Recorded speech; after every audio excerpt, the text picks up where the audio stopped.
Star Wars The Rise of Skywalker is now just 20 days away from its official release by Disney, Lucasfilm, J.J. Abrams, and even creator George Lucas that is all set and ready to end the Skywalker saga and the sequel trilogy itself. This is Mike Zero. Make sure to subscribe if you're new to the channel for future Star Wars content.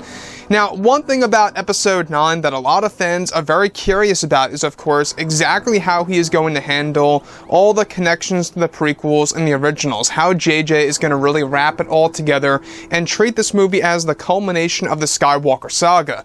And this really is a big deal because let's not forget that the Skywalker saga has been around for 40 plus years, ever since 1977 when it was created by George Lucas with Star Wars A New Hope, that is now going to have a conclusion with The Rise of Skywalker before they move on to their new Star Wars trilogy that is in no way, shape, or form associated with the Skywalker family.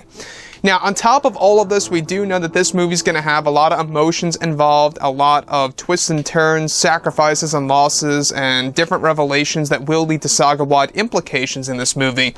And what's really intriguing has all to do with one of the actual moments at the very end of the second act of Episode 9.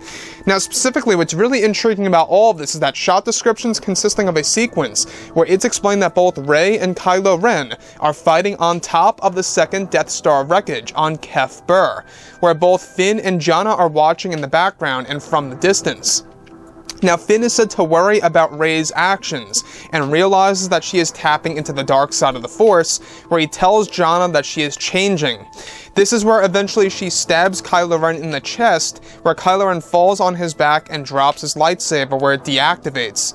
This is where his eyes are closed and drops his lightsaber, where it deactivates once more, where this is where his eyes are actually closed to the point where he is unconscious, where Rey is about to strike him down, where Finn yells for Rey to actually stop and to remember the dangers of the dark side. This is where Rey realizes what she is doing and regrets what she just did to Kylo Ren, where this is where she actually spares his life by healing him by placing her hands on his chest, where she then leaves him for dead. Rey steals Kylo Ren's TIE fighter and takes off, where Kylo Ren is now said to be in a state of mind, to where he begins to hear Han Solo's voice in the distance, his father, reaching out to him saying Ben 3 times. Eventually, Ben Solo's eyes open, where Han begins to tell Ben that it's not too late to make things right. Ben Solo is said to shed a couple of tears, where he says, "I'm sorry." What ultimately is said to turn Kylo Ren to becoming Ben Solo once again has to do with not only Han Solo's appearance, but also to do with his near-death experience and the vision of his own father Han Solo reaching out to him.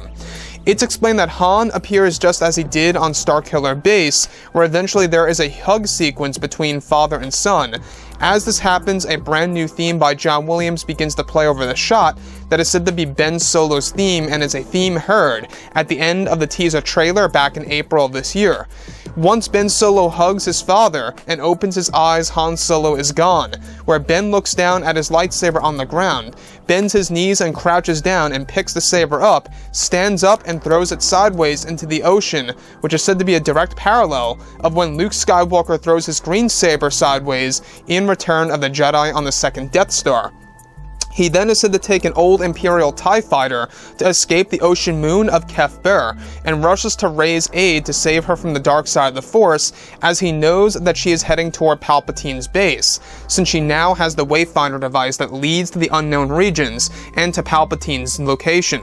So let's go over a couple of parts about this. Now, I know a lot of fans out there are very much mystified when it comes to how JJ is going to handle the whole Ben-demption story, and this is exactly how it's going to be structured. So it all takes place at the very end of the second act of Episode 9, just before Rey heads over to the world of Ahch-To. In fact, it happens just as Rey arrives to the world of Ahch-To, because there's a moment in time in which Kylo is said to be unconscious for quite a long time, to the point where they believe, Finn and Janna believe, that Kylo Ren is actually dead, and they leave on their own to actually go find Rey, but they are unsuccessful because she goes over to Ahch-To to isolate herself in a similar sense of what Luke did after he tried to kill his own nephew, Ben Solo. Similar situation here. Basically, the story is that Rey is following in the same footsteps as Luke, both, of course, what she just did and mentally speaking as well. And that's a very interesting piece of how poetic it really is to Luke's actions. And how Finn and Jannah are actually there, and Finn actually being able to realize that Rey is tapping into the dark side is something of great interest, and could also explain from some of the comics that we went over of how Finn actually talked about the Force with Rey in great detail over the course of 1 year between episode 8 and 9. So that also explains in one of the TV spots as to why Finn is yelling Rey when he's walking on the Death Star wreckage. That could also explain as to why he's yelling Rey, is because he's trying to warn her from not tapping into the dark side of the Force too far. So I want to go over Han Solo. Now, what's really interesting about Han Solo's scene here is that it's actually said that he appears just as he did in The Force Awakens on Starkiller Base. So he's got the jacket, he's got the pants, he's got the shirt, same hairstyle. It's actually said that they may have de-aged him a little bit, but nothing more than that. And the actual scene is actually said to be quite emotional, something that's going to be quite a tearjerker for fans, that's going to be very emotional and will cause a lot of people and fans to shed tears when they watch the scene actually unfold. So what makes it so rich, I think, and I believe that this is a very poetic way and kind of like a nice nod to Return of the Jedi, is that once he becomes Ben Solo again, he throws his crossguard lightsaber sideways, basically tossing it over the edge of the Death Star wreckage into the water of Kef Bir, and it sinks below down to the surface. And what's really interesting about that is that Luke also tossed his saber inside of the second Death Star wreckage. So you can see the parallels right then and there of how Kylo does the same exact things, basically, but also on top of the second Death Star. Now, a lot of fans have been wondering, how in the world does Kylo Ren get off, or should I say Ben Solo at this point in time, how does he get off the second Death Star wreckage? How does he escape?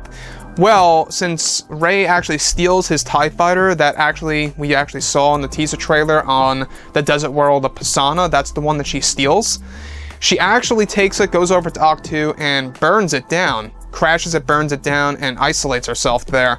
And that's exactly where Luke's Force goes, takes the X-Wing out of the water and allows her to escape. But he actually takes an abandoned TIE fighter that he actually uses to escape and go over to the world of Exegol once more, without a weapon, going to go ahead and face the Knights of Ren with no Jedi weapon, just using the Force, and he gets beat up pretty bad.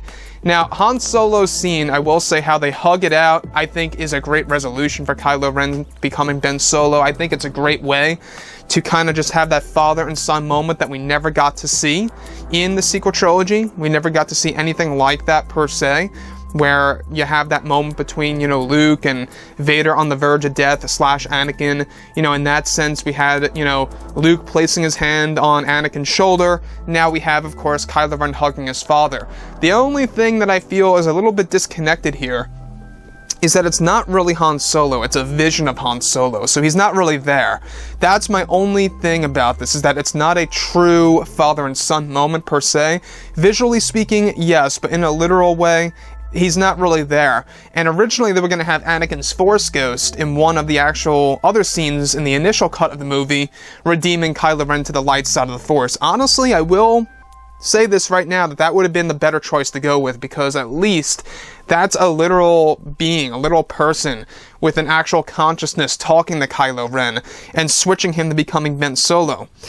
Now, I also like how he has that near-death experience that allows him to turn to the light side. That's also another smart move. Again, Ben Solo / Kylo Ren in this movie, he's not like Darth Vader per se, he's more like Anakin Skywalker in Revenge of the Sith, and JJ stated this before in the past, that Kylo Ren is basically what Anakin would have been if he did not receive the burns and did not receive the suit, and would have actually had a different story.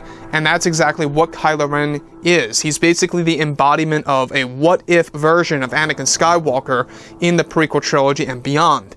So with that being said, I would love to hear what all of you have to say about this below in the comments, ranging from Han Solo to Kylo Ren to Rey. And if you guys did enjoy the content for today, do make sure to drop a thumbs up on this video to support the channel. I thank you all so very much for the kind support, and I'll catch you guys next time.